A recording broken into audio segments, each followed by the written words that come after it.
이렇게 인사하겠습니다.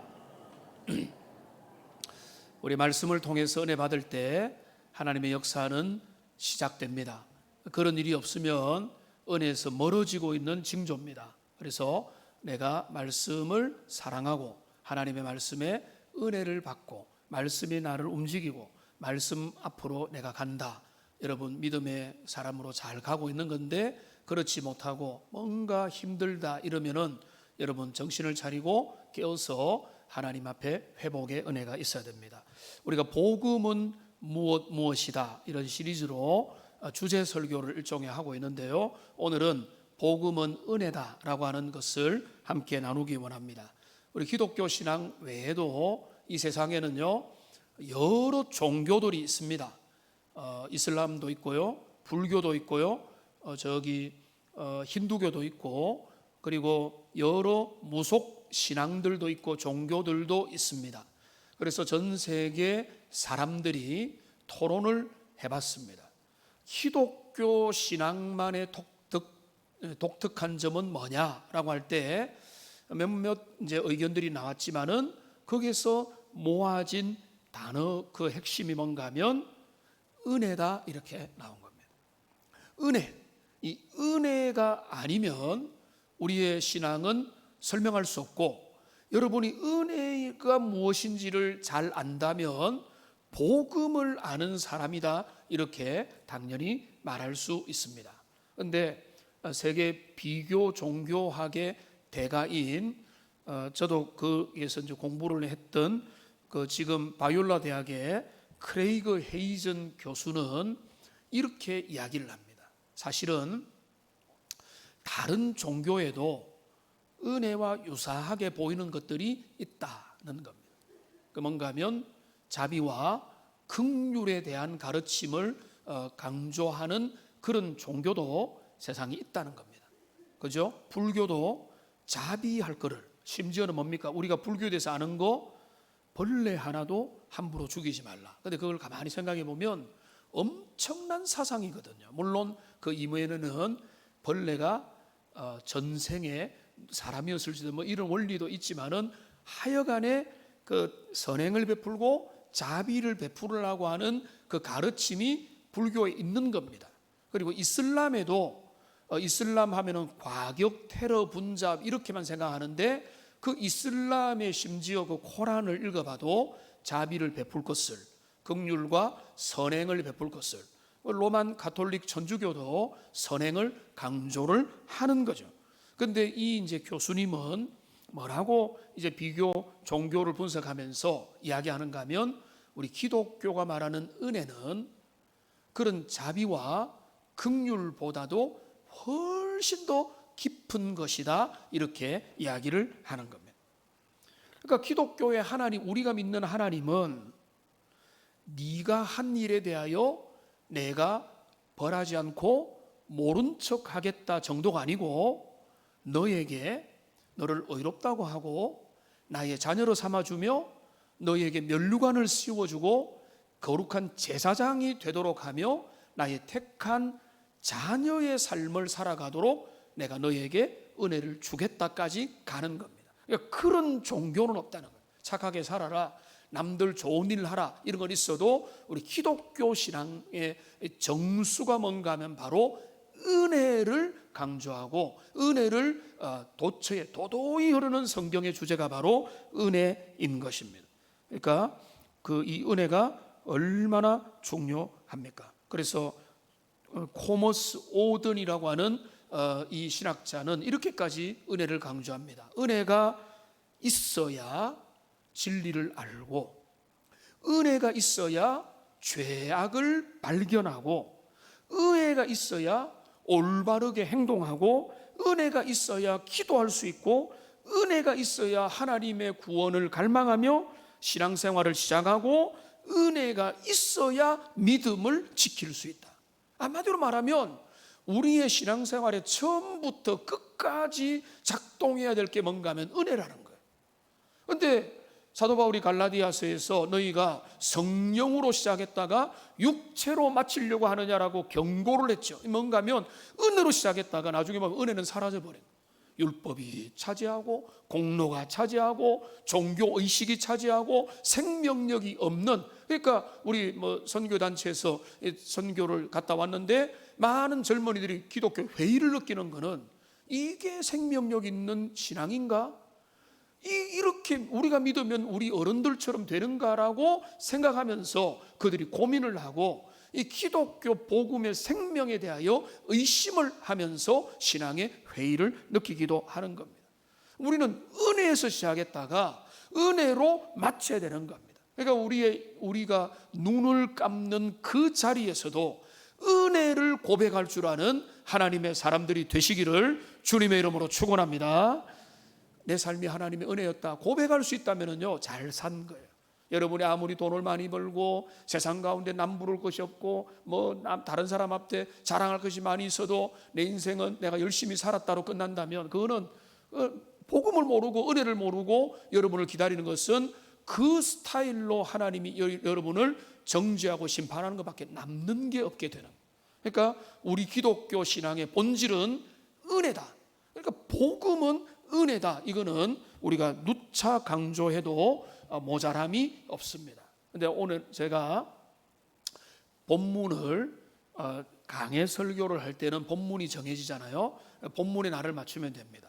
근데 제가 주제 설교를 최근에 이제 중간에 틈새에서 하고 있기 때문에 제가 주제를 먼저 정하고 주제에 걸맞는 본문을 정하는데 후보 본문이 몇 개가 있었어요. 그래서 그걸 가지고 묵상하다가 이 본문 오늘 스가랴 3장을 의심 없이 정했습니다. 왜냐하면 하나님의 은혜를 드러내는 최적의 그림이야말로 이 스가랴 3장이기 때문에 그렇습니다. 오늘 이 스가랴 3장은 하나의 환상입니다. 하나님이 스가랴에게 스가랴서에 보면은 8가지 환상을 보여주는데 오늘 본문은 4번째 환상입니다. 이 환상을 유익이 있습니다. 여러분, 이제 글이 좋습니까? 그림이 좋습니까? 나이가 들수록 그림이 좋죠.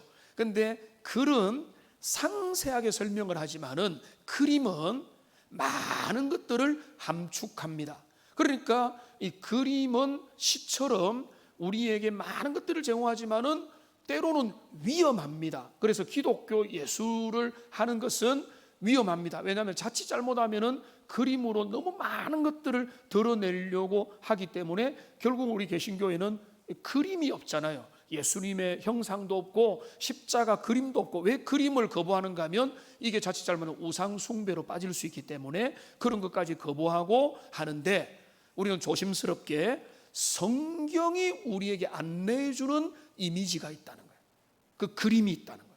그러니까 우리는 그거는 안심하고 그 그림을 즐기고 감상을 해도 됩니다. 그리고 해야 됩니다. 제 마음속에는 제가 시간이 지날수록 나이가 들수록 암기력이 약해지더라고요. 돌아서면 잊어버려요.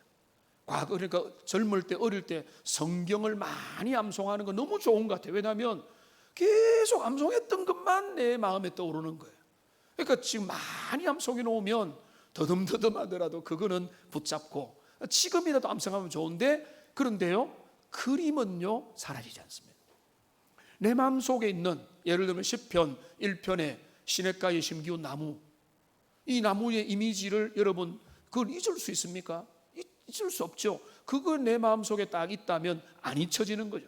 요한계시록에 있는 그 보좌 위에 있는 하나님과 7눈을 가진 7영과 그 죽임을 당한 어린 양의 보좌의 환상이 내 마음에 한번 그려지면 그거는 잊혀지지 않는 겁니다. 시온의 하이웨이, 시온으로 가는 그 넓은 고속도로, 이런 어떤 몇 가지 그림들이 내 마음에 딱 있기 때문에 이런 그림 이미지는 내가 이 땅에 믿음의 길을 걸어감에 있어서 너무 유익하고 너무 선명한데, 오늘 저는 여러분에게 렘브란트의 명화가 아니라 성경이 직접 우리에게 알려주는 최고의 아름다운 그림 하나를 저는 여러분에게 소개를 시켜드리고자 합니다. 이 그림에는 복음이 얼마나 은혜인지, 왜 은혜인지, 어떻게 은혜가 됐는지를 이 스가랴 3장의 환상은 우리에게 너무나 잘 보여주기 때문에 그렇습니다. 우선은 우리가 이 그림에 대략적인 윤곽을 알 필요가 있습니다. 첫 번째로 하늘의 법정 비슷한 것이 열리고 있는데, 이 여기에 누가 등장하는지를 보십시오. 먼저는 대제사장 여호수아가 서 있습니다. 그런데 그는 일종의 피고인으로 이제는 처분을 받아야 되는 입장에 있는 사람으로 서 있습니다. 그런데 그 대제사장 옆에는 누가 있는가 하면 먼저 여호와의 천사가 서 있습니다. 여러분 자세히 보면 1절부터 5절까지 3번이나 여호와의 천사가 등장합니다. 하나님의 명령을 수종하여 받는 여러 천군 천사들을 의미하지 않습니다. 왜냐하면 이 여호와의 천사는 단수이기 때문에 한 존재를 의미합니다. 그리고 오늘은 이 부분을 자세히 다루지는 않겠지만은 이 여호와의 천사는 누구냐? 여호와의 사자요, 구약에 한 번씩 간헐적으로 등장하는 제2위가 되시는 예수 그리스도를 분명히 의미하는 그런 존재입니다. 그러니까 이 하늘의 왕궁이라고 할 수도 있고 하늘의 법정에 여기 대제사장 여호수아가 죄인처럼 서 있고요, 그 옆에는 여호와의 천사가 있고, 그리고 또 그 곁에 누가 있습니까? 사탄이 있습니다. 욥기가 여러분 생각날 정도죠. 사탄이 어떤 존재로 있습니까? 그를, 여호수아를 대적하는 자로 서 있다는 것입니다. 기소자의 역할이고, 법정의 용어로 하자면은 지금 검사와 같이 여호수아의 죄를 고발하는 자로 서 있고, 여기에 또 한 분이 계십니다. 4절을 보시면은 여호와께서 명령하사라고 말하죠. 여호와가 계시는 겁니다. 여호와는 어떤 분으로 계십니까? 최종 판결자로 계시는 거예요. 모든 상황을 듣고 마귀의 이야기도 듣고, 그리고 여러 상황을 듣고 여호와의 천사의 중보도 듣고 최종 결정하는 분으로 재판관이신 이 하나님이 거기에 계신 겁니다. 우리는 이 스가랴 3장의 환상을 한번 마음속에 그려봅시다. 그런 능력을 하나님 우리에게 주셨습니다. 하늘에 보좌가 있습니다. 보좌의 재판장이신 하나님이 앉아 계시고, 그 앞에 대제사장 여호수아가 마치 죄인처럼 처분을 기다리고 있는 사람으로 있고, 그 곁에는 전군 천사들이 그 곁에 있지만, 여기에서 이제 집중적으로 조명하는 사람은 대제사장 여호수아와 그 오른쪽에는 사탄이 있고, 그 또 다른 쪽에는 여호와의 천사가 있는 그런 모습이 그려지는 겁니다. 저는 이 장면을 연구하고 묵상하다가, 어떤 궁금증이 여러분 쪽으로 우리가 나가는가 하면, 어떻게 될 것인가? 여호수아는 지금 이런 사탄이 그를 대적하는 그런 모든 상황에서 어떻게 이 모든 일이 진행이 될 것인가를 우리는 마땅히 궁금한 마음으로 그 그림 속으로, 상징 속으로 들어가게 되는 것입니다. 재판장이신 하나님이 더러운 옷을 입은 여호수아를, 그리고 그 여호수아의 죄악을 기소하고 참소하고 낱낱이 고발하는 그 모든 일들에 대하여 하나님께서 과연 어떻게 행하시는가를 우리는 주목을 해볼 필요가 있는 것입니다. 두 번째로 함께 나누기 원하는 것은 여기 주인공입니다. 오늘의 주인공 여호수아입니다. 여호수아는 여기 우리가 알고 있는 모세의 후계자 여호수아가 전혀 아닙니다. 포로 귀환기에 쓰임받았던 대제사장 여호수아입니다. 6장에 다시 등장하고요, 에스라스에도 잠시 등장합니다. 근데 여기에서 우리를 깜짝 놀라게 만드는, 그러니까 저는 그림 구경을 생각보다 좋아하거든요. 그래서 그림을 구경할 때는 그 그림의 특징들이 있습니다. 감추어놓은 특징이 있고, 주도적인 특징이 있고, 전반적인 특징이 있고, 디테일이 있는데, 근데 여기에 보면 깜짝 놀랄 만한 이 주인공과 관련된 두 가지 정보가 있어요. 우선은 이 서 있는 존재가 대제사장이라는 거예요. 대제사장. 그러니까 왜 하필이면 여호와의 법정 앞에, 주님의 존전 앞에 대제사장이 죄인처럼 국문을 당하며 서 있느냐는 거예요. 그게 궁금하다는 거예요. 그런데 또 하나 궁금한 건 뭔가 하면, 그가 어떤 모습으로 서 있는가 하면 더러운 옷을 입고 서 있다. 더러운 옷을 입은 대제사장인 여호수아가 하나님 앞에 서 있는 것이 환상 가운데 보여주는 게 오늘 스가랴 3장의 말씀인 겁니다. 여러분, 대제사장 하면은 우리가 구약을 읽어보면 알겠지만은 한마디로 말하면 이스라엘 백성들 중에서 가장 거룩해야 되고 거룩이 요구되고 거룩한 일들을 맡은 신분의 사람이나, 그보다 조금 더 넓은 사람이 누굽니까? 레위 지파죠. 그 레위 지파 중에서 좀 더 거룩하게 된 사람들이 제사장들이죠. 그런데 제사장들 중에서 더 거룩한 사명을 감당해야 될 존재가 뭔가 하면 대제사장이거든요. 그런데 이 대제사장은 그가 원래도 거룩한 임무를 맡을 뿐만 아니라 거룩한 옷을 입고 거룩한 사명을 감당하도록 주님 앞에 부름을 받았어요. 그래서 여러분, 구약의 율법서들을 읽어보면은 제사장의 복무 규정을 이야기합니다. 그런데 그 의복을 상당히 상세히 조심스럽게 규정을 이야기합니다. 출애굽기 31장 10절을 보십시오. 여기 이렇게 이야기를 하고 있습니다. 같이 읽겠습니다.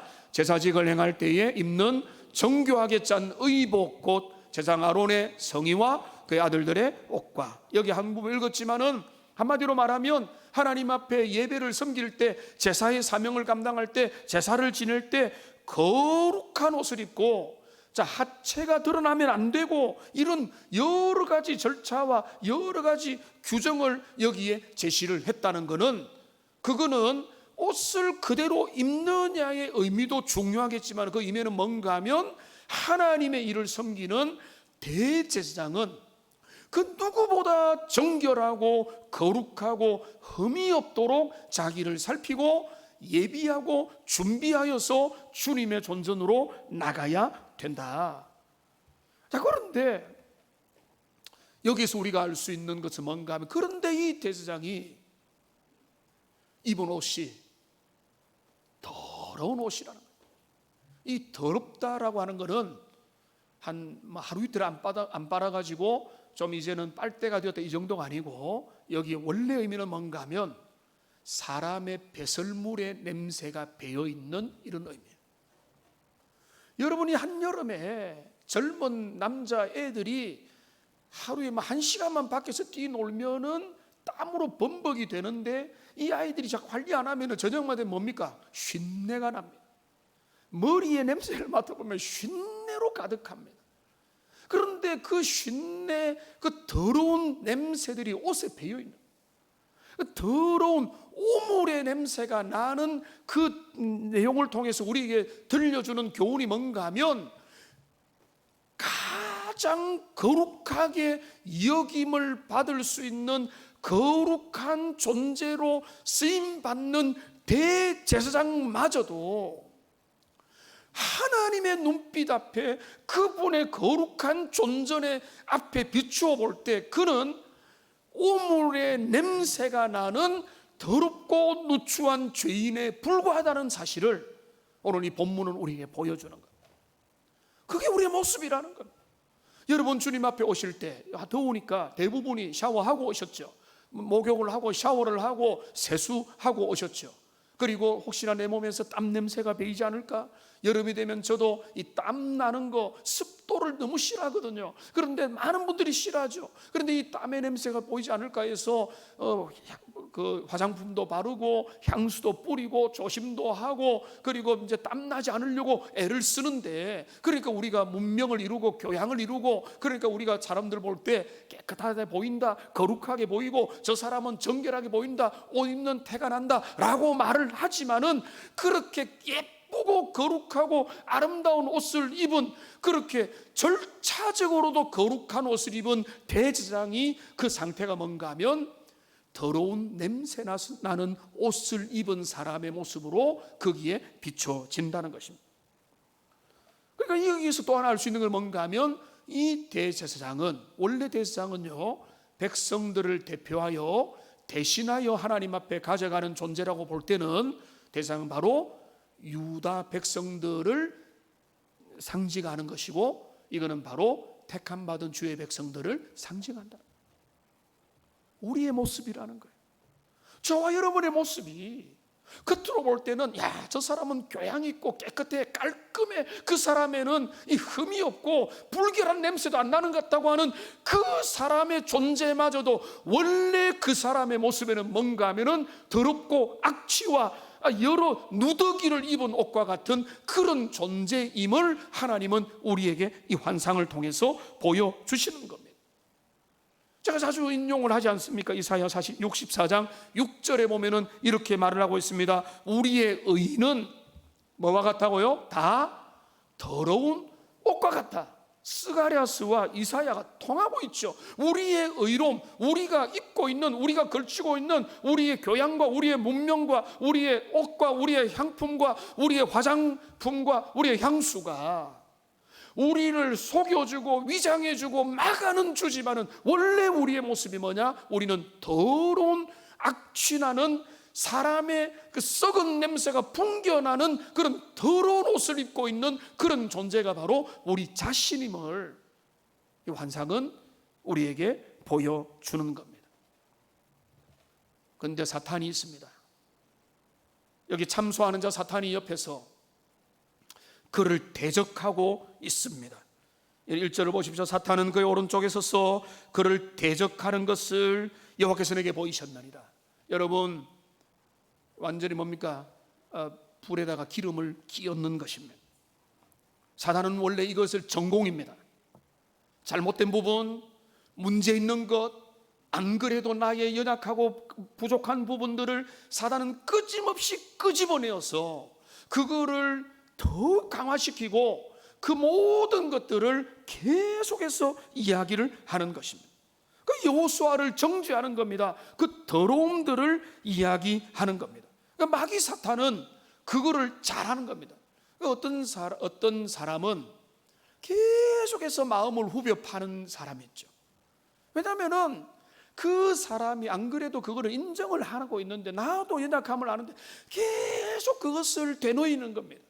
한 번 말하면 알겠다는데 두 번 말하고 세 번, 10번 말하면 마귀의 역할을 하는 거예요. 계속 정죄를 하고 계속 부추기는 거예요.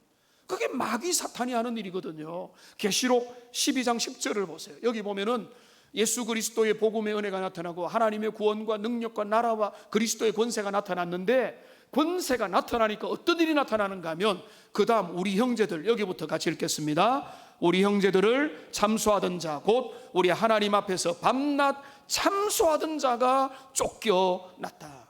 그러니까 마귀 사탄은 참소하는 자라는 거예요. 참소한다는 것은 지금 마귀가 여호수아를, 대제사장 여호수아에 없는 것들을 부풀려서 말했다고 할 필요가 없어요. 근거가 있어요. 여호수아에 부족한 부분이 있어요. 약한 부분이 있어요. 근데 그거를 계속 가지고 과장하고 확대하고 그거를 가지고 너의 삶은 의미가 없고 너는 잘못되었고 너는 그러면 안 되고 너는 자격이 없고 너는 공로가 없고 너는 지금 그 사명을 감당하지 못한다고 끊임없이 부추기는 게 사단이 하는 거예요. 그러니까 여기 뭡니까? 밤낮 참소하고 있다, 이렇게 말을 하고 있습니다. 여러분, 그림이 그려지죠? 하나님 앞에 더러운 옷을 입고 있는 대제사장 여호수아가 있는데, 그는 지금 처분을 기다리면서 지금 어떻게 될까 두려워하는 가운데 그는 힘을 잃어버리고 있는 그 가운데 있는데, 마귀 사탄은 거기에다가 불에다가 기름을 삐얹고 있습니다. 참소를 합니다. 팩트가 전혀 없는 게 아니에요. 일종의 팩트를 가지고 그의 삶을 끊임없이 공격하면서 기만하고 거짓말하고 유혹하고 과장하고 확대해서 그를 하나님 앞에 고발하는 자로 마귀 사탄이 역할을 하고 있다는 겁니다.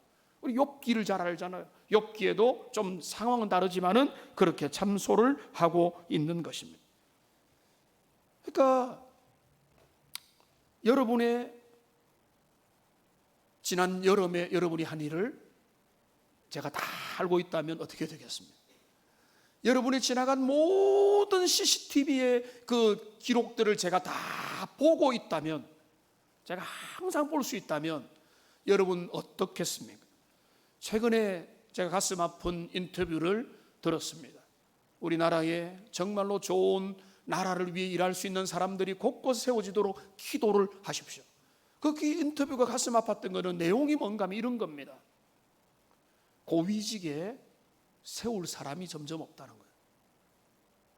실력이 없다기보다 겁나서 주저한다는 거예요.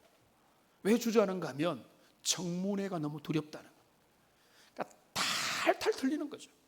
그들의 재정 문제, 자녀 교육 문제, 학력 문제, 이성 문제, 그들의 이력을 관리하는 문제, 많은 것들이 드러나야 되죠. 투명해야 되죠. 그런데 이런 것들을 통해서 저는 청문회가 해야 되느냐 무용하는 이 말을 말하는 게 아니라 낱낱이 드러날 때 그것을 넘어설 수 있는 사람이 너무 없기 때문에 그들은, 그리고 그 부인들이 그렇게 말린대.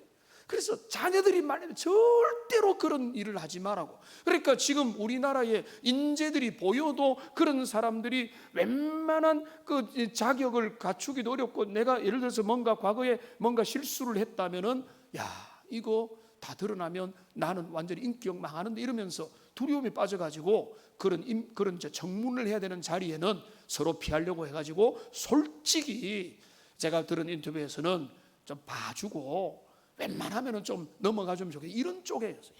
그래서 한쪽으로는 우리나라가 투명해져야 되지만은, 그러니까 이를 오늘 본문의 예를 들어보면은 사실 하나님 앞에서 우리의 내면과 우리의 지나간 삶과 우리의 행위들과 우리의 모든 것들을 조사 처리를 하면은 어떻겠습니까?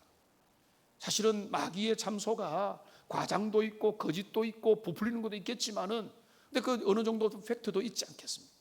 그러니까 그런 정죄 앞에, 그런 팩트의 폭격 앞에 살아남을 수 있는 존재라는 게 별로 없단다는 거죠. 그러니까 지금 여호수아는요, 그런 끊임없이 자신을 정죄하는 그런 마귀 사탄의 그 어떤 공격 앞에서, 여호와 하나님의 법정 앞에서 지금 어떤 모습으로 서 있겠습니까? 엄청난 두려움으로, 그는 어떻게 될 것인가? 재판장은 이 문제를 어떻게 다룰 것인가? 라고 하는 그런 상황 앞에서 지금 어떻게 될 것인가? 이렇게 되는 겁니다.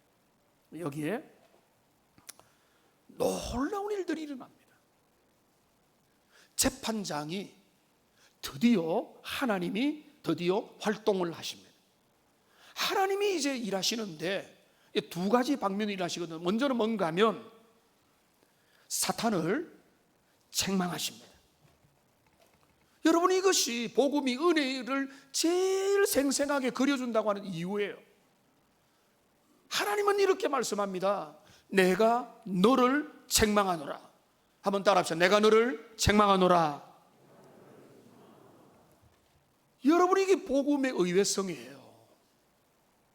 세상의 원리로 하면은 이 대상 여호수아는 더러운 옷을 입고 냄새 풍기고 자격 없고 여러 가지 기준을 보면은 하나님 앞에 유죄, 선언, 사형 선고, 모든 관직 박탈, 그에게는 소망이 없다는 서론이 나야 되는 게 맞지 않습니까? 근데 하나님께서 어떻게 하십니까? 마귀를, 사탄을 정죄하십니다. 그리고 사탄과 대화 나누지 않습니다. 그에게 설명하지 않습니다. 토론과 논의와 협상과 타협을 하지 않습니다. 그와 실갱이도 하지 않습니다. 재판장이신 하나님께서 하시는 일은 뭔가 하면 사탄을 정죄하십니다. 내가 너를 책망한다. 너는, 그러니까 여러분, 말이 필요 없는 거예요. 우리도 물론 이제 재판이 3번에 걸고 항소도 할 수 있지만, 재판장의 최후 판결은 수많은 기소, 막 수천 쪽의 기소와 여러 변론과 여러 말의 최종 결론인 겁니다. 지금 이 재판장은 한마디 하는 거예요. 너를 책망하노라.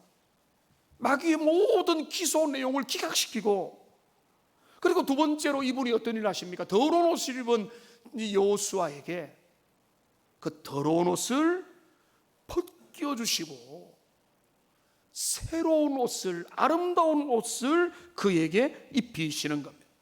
여러분, 이거는 이 두 가지는 당연히 연결되어 있는 겁니다. 더러운 옷을 벗기고 새로운 옷을 입는 겁니다. 자, 그런데 더러운 옷을, 냄새가 풍기는 옷을 벗고 새 옷 입으면 기분 좋겠어요? 전 더 찝찝할 것 같아요. 더러운 냄새가 그대로인데. 근데 이거는 단계가 생략된 거죠. 여러분, 여기 보십시오. 뭐라고 말합니까? 더러운 옷을 벗기라 하시고 4절 뒤에 보면 여호수아에게 이르시되 내가 너의 뭘 제거했다고요? 죄악을 제거했다.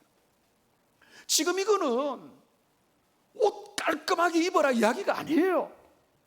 이 영적인 상징이 보여주는 뭔가 하면 우리가 스스로 해결할 수 없는 우리의 더러운 옷을 입고 원래부터 죄인이고 태어날 때부터 죄인이고 자범죄를 짓고 생각으로 교만의 죄를 고상어 같지만은 속에 음란의 죄를 모든 정욕과 유혹과 게으름과 세상의 모든 죄악을 짓고 있는 우리가 그 죄 문제를 해결할 수 없는 죄악의 문제를 우리 주님께서 자비하신 그리스도의 은혜로 말미암아 우리의 죄책과 우리의 죄의 모든 근원과 모든 것들을 그리스도의 십자가의 은혜로 해결을 해주셨다는 겁니다. 할렐루야. 이것이 우리에게 주신 하나님의 은혜인 거예요. 그러니까 우리는 여기에서 복음이 은혜라는 것들의 핵심을 보게 되는데 여호수아가 할 수 있는 일이 없어요.